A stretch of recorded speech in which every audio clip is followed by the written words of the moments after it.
sa ating mga senior citizens yung tinatawag nilang Universal Social Pension. So ano ho ba ang inyong saloobin dito? Nga po ang kinasasama ng loob namin kasi Oo. 2016 pa po ito nilalabas na issue, no? At nakailang kongreso na po.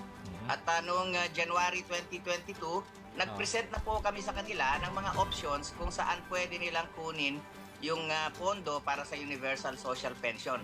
Oo. Nililiwanag ko lang po kasi meron na po tayong social pension pero ito po ay yung 500 para sa mga indigents na kumakailan lamang ay ginawa nilang dagdag na 500. So meron ng 1,000 po na pinamimigay sa mga halos sa mahigit kumulang 4 million na mga nakatatanda.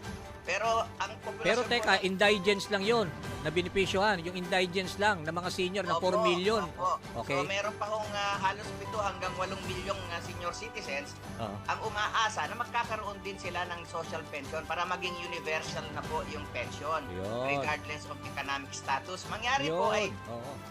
marami tayong pensyonado pero hindi po sasapat yung kanilang pensyon dahil 2,000, 3,000 lang ang pensyon ng mga ibang SSS members natin. Yung GSIS members natin, 5,000 po yung kanilang natatanggap. Hindi po yun makakasapat. Oo. Ngayon, nakailang kongreso na po, pero lagi lang po pinapalampas ng Senado. Naaprubahan na po ito ng May 21, 2024, unanimously po ng House of Tagal na pala Representatives. Oo. At nilagyan na po nila ng pondo. Ang Oo. hindi namin maintindihan kung bakit ayaw i-table ni Senadora Amy Marcos bilang chairperson ng Committee of Social Justice, Welfare and Rural Development. Matagal na po namin itong dinudulog at humingi na rin po kami ng tulong sa Malacanang sa mamamagitan po ng Senior Citizen Sectoral Council ng National Anti-Poverty Commission. Nagpadala na po kami ng sulat humihingi sa Pangulong Marcos na gawin itong certified bill para maisulong na. Pero matatapos na naman po ang kongresong ito, wala pa po kaming inaasahan at ilang araw na lang okay. po ang natitira. So, Floro, himayin lang natin para sa mas maintindihan ng ating mga nakikinig ngayon. Ang bilang ninyo is halos 8 million ang mabebenepisyohan nito na mabibigyan dito sa Under Universal, 'di ba? Yung package for the senior workers 1,000 each. So, ibig sabihin Po, each ang hinihiling na nga lang po namin dahil sinasabi nila walang pera, pwede na po yung 500 bilang panimula at sana ay gagawan ng paraan sa mga susunod na taon na itataas nila ng 1,000 maski ipantay man lang doon sa mga indigents. Pero yung indigents kasi, di ba, 1,000 na sila, na 4 million sila. Tama? Oo. Meron na po silang 1,000. Ngayon, yung mga, sabi mo nga, regardless of social status na ngayon, ay ibig sabihin, yung remainder, mabigyan kahit 500 pesos muna sila. Yun Aba? po, yun po, bagamat ang hinihingi namin para medyo realistic sana ay 1,500 pero lagi nilang sinasabi walang pera, Walang pera, pondo. pero hindi po kami naniniwala doon. Oo. Magkano ba ang kakailanganin, let's say, additional 500 para dun sa mga, let's say, meron namang konting kakayahan pero ma-entitle man lang sila as senior citizen? Ang estimate po ay between additional budget of 40 to 60 billion ang 42, kailangan. 60 billion? Opo. Okay. Ito, monthly, 500 peso Monthly po, increase. monthly. Oo, tama? Oo. Opo. Oo. Pero ito bang 1,000, pinapatupad na natin ito ngayon, di ba? Doon lang sa mga mabababa ang, let's say, yung kulang, Opo. nasa mga Tumatanggap na marginalized. Oo.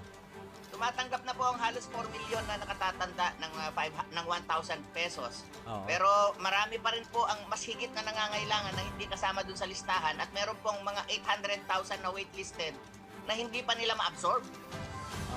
Ganun ba? Pero dahil naharap tayo sa isang eleksyon Floro, so tingin mo ba, let's say, ito matututukan na lang after the election? Alam niyo po, Kadani, kung nagawan nga nila ng paraan na bigyan ng citizenship yung isang dayuhan ng incheck at na-schedule nila ang okay yung session rason nila, mo, bakit hindi nila ma-schedule ang session para sa amin? Oo. Ilang milyon ba ang senior citizen na pwedeng bumoto sa kanila kung sakaling sila yung re-electionist? Di ba makakatulong kami sa kanila kung sakali at matuwa kami at iboto namin sila? Ano ba sinabi ni Senator Amy na sabi nyo hindi tinetable ito at siya yung chairman itong nag-handle nitong universal package nga for the health senior citizens, kulang sa pondo?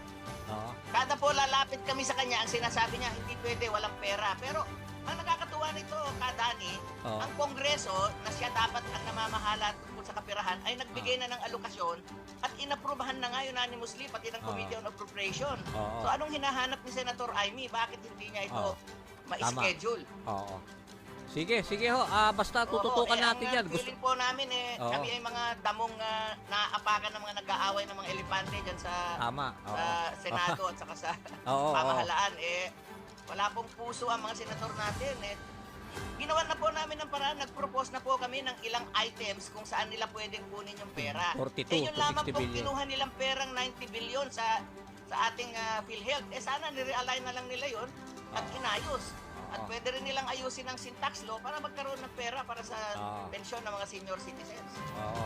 Nako, ako, naiintindihan ko kayo. Alam nyo, ako, senior citizen, di ba? Malaking bagay din ho sa akin yan. Kung ako, makakasama ko rin yan, di ba? At least, 500 pesos monthly will have a big help for all of us, di ba? Oo. Dapat nga sana po. Sana naman ay lumambot na ang puso ni Senadora Amy Marcos. Oo. Madam Senator, re-electionist po kayo. Hindi po kami Yan. Sige. nananalig na Oo. pababayaan nyo kami. Oo. So sana ay meron pa pong natitirang panahon at nangako po si Senate President Escudero once ma-release ni Senator Amy yung committee report ay maski po Sabado at Biyernes ay pwede po silang mag-schedule Oo. at gagawa niya ng paraan pag halimbawa babalik pa sila after the recess. Yun.